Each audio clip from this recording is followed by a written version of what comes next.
نئے سال کا آغاز ہو رہا ہے، اور اس موقع پر میں گفتگو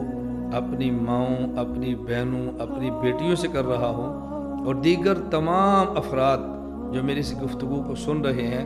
وہ ایک بات اچھی طرح سمجھ لیں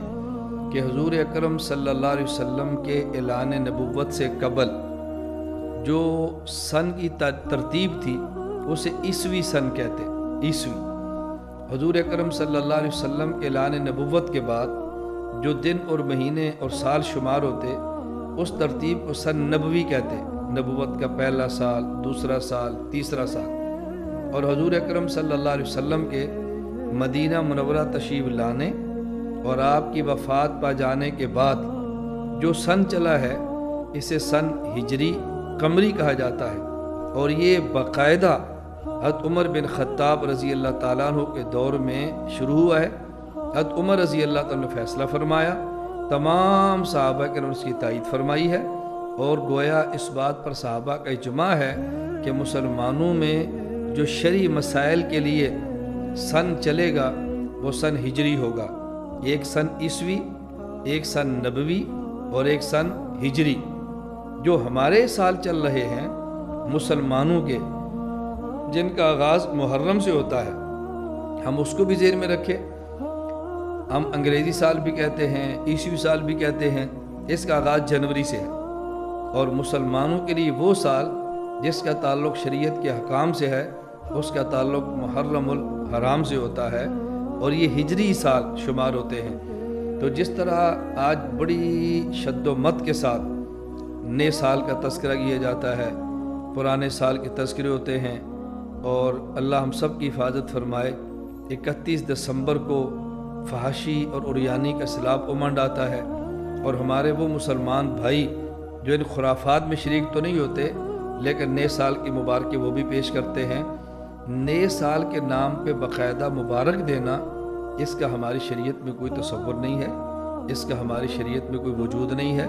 سال آیا اور گزر گیا، نیا سال شروع، یہ بھی گزر جائے گا۔ اگر نئے سال پر مبارکباد دینی شریعت میں ہوتی تو ہجری سن کے آغاز پر ہوتی،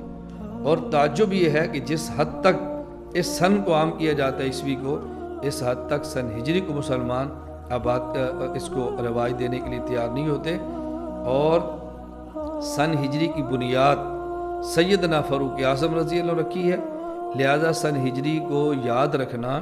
صحابہ کرام سے محبت کی علامت ہے رضی اللہ تعالی عنہم۔ اس لیے جہاں جنوری، فروری ان ماہ کو یاد رکھتے ہیں، وہاں محرم، سفر کو بھی یاد رکھنا چاہیے۔ بعض شریعت کے مسائل ایسے ہیں، مثلا اگر طلاق ہو جائے تو عدت کا مسئلہ ہے، اسی طرح عورت کے طلاق ہو جائے تو عدت کا مسئلہ ہے، رمضان المبارک کے چاند رمضان کی گنتی کا مسئلہ ہے، عید الفطر کا مسئلہ ہے، اسی طرح حج کے ایام کا مسئلہ ہے، عید الاضحیٰ کا مسئلہ ہے، سال بھر جو زکوٰۃ کے لیے گنتی دنوں کی ہوتی ہے وہ مسئلہ ہے۔ اس میں ہجری سن چلے گا، اس میں عیسوی سن نہیں چلتا، تو جنوری سے زیادہ بحیثیت مسلمان ہمیں محرم و سفر کو یاد رکھنا چاہیے۔ باقی اگر کوئی کسی ملک میں کسی جگہ پہ